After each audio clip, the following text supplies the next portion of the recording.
নমস্কার, টুকটুকি রান্নাঘরে সবাইকে জানাই স্বাগত।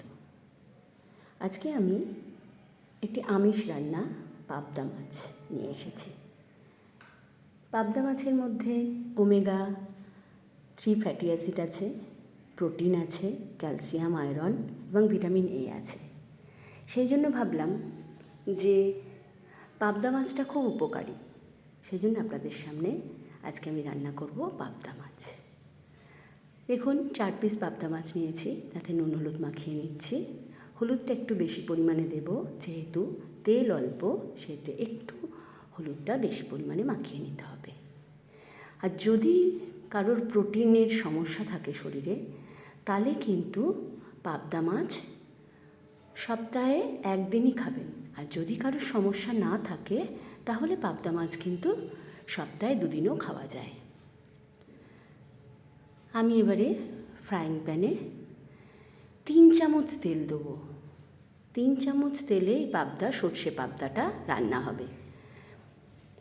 রান্নাটার নাম হলো সর্ষে পাবদা। দেখুন, 2 চামচ দিয়েছি আর 1 চামচ দেব। 3 চামচ তেল দিয়ে এইবারে খুন্তিটা দিয়ে ভালো করে তেলটা মাখিয়ে নেব ফ্রাইং প্যানে। যা হবে তা কিন্তু সবটাই হবে লো ফ্লেমে। তার কারণ হলো যাতে মাছটা ভীষণ নরম, পুড়ে না যায়, সেই জন্য লো ফ্লেমে হবে। এইবারে আমি মাছটাকে কি করব না, একটা একটা করে দিয়ে দেবো। একটু গরম হতে সময় নিচ্ছে, এই জন্য দিয়ে দেবো।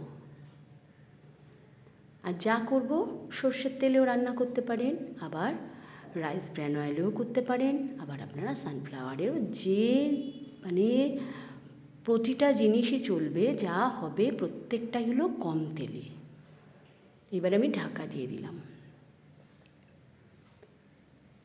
ঢাকাটা খুললাম, 1 মিনিট বাদে ধরুন ঢাকাটা খুললাম, তাও নয়, কমই। ঢাকাটা খুলে এপিট ওপিট করবো। এপিটটা দেখুন সুন্দর করে ভাজা হয়ে গেছে। এবারে দুটো আটকে গেছে, যেহেতু আমি একসঙ্গেই উল্টে নিলাম। দেখুন, একদম এই হলুদটা একটু বেশি দেবেন, তাহলে কি হবে, নিচে কিচ্ছু আটকাবে না এবং লাল লাল করে ভাজা হবে। আবার চাপা দিয়ে দিলাম।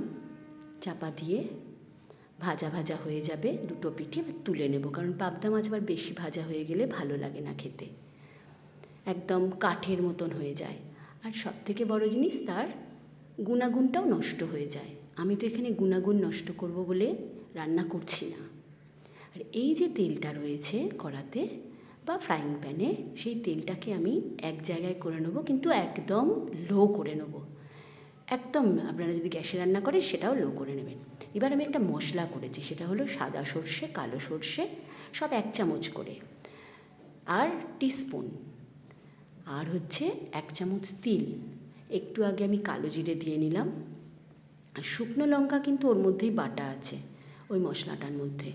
তার কারণ হলো, শুকনো লঙ্কা হচ্ছে বাজার চলতি নয়, সেটা হচ্ছে কাঁচা লঙ্কা করে নিয়েছি আর কি, গরম করে, মানে রৌদ্রের তেজে আমি গরম করে কাঁচা লঙ্কাটা শুকনো লঙ্কা করে নিয়েছি। আর একটু এই তেলটার মধ্যেই দেখুন আমি কালো জিরে দিলাম, আর একটু নুন দিয়েছি, একটুখানি সামান্য। তার কারণ হলো, তাহলে কি হবে, ফ্লেভারটা একটু ভালো বেরোবে। আপনারা করলেই বুঝতে পারবেন।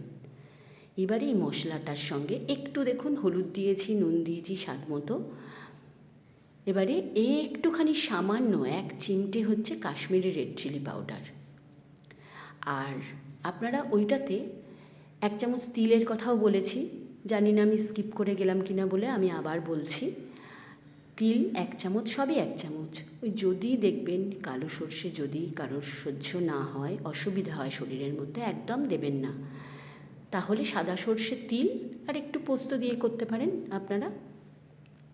এইবারে আমি কি করব, ওইটার মধ্যে আমি জল দিয়ে ভালো করে নাড়িয়ে চাড়িয়ে নিয়েছি, নিয়ে এইবার আমি দিয়ে দেব।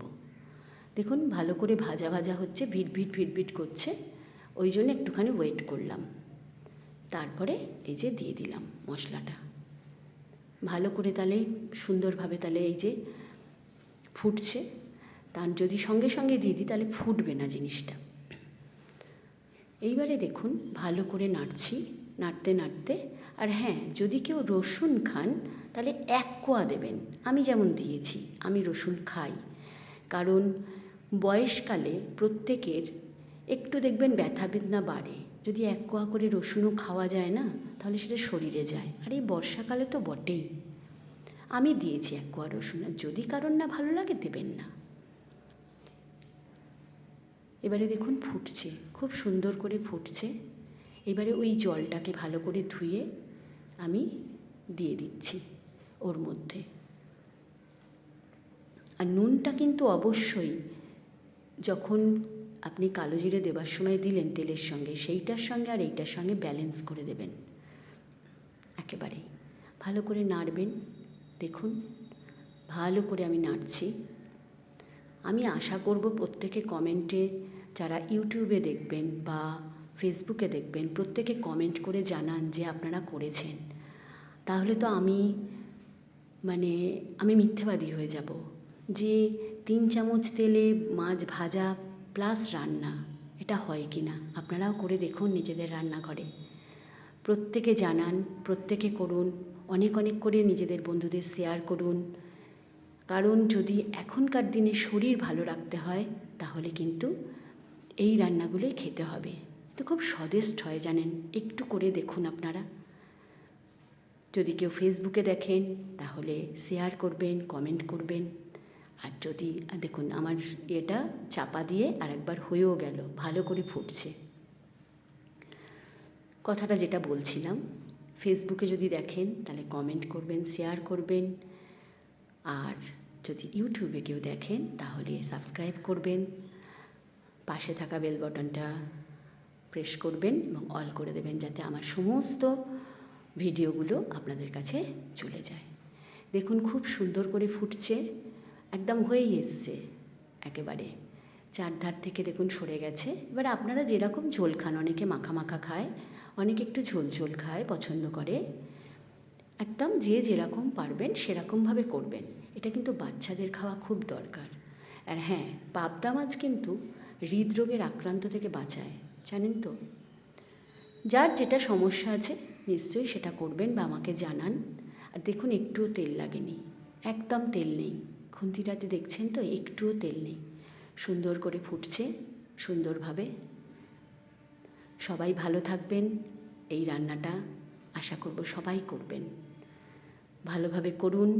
প্রত্যেককে নিজ নিজ লোককে শেয়ার করুন এবং নিজের পরিবারদের রান্না করে খাওয়ান। খুব ভালো থাকবেন, সুস্থ থাকবেন। আর আমাকে অনেক অনেক লাইক করবেন এবং আমি আশা করব আপনারা প্রত্যেকে আমার পাশে থাকবেন। আরও নতুন নতুন ভিডিও নিয়ে আপনাদের সামনে আসবো।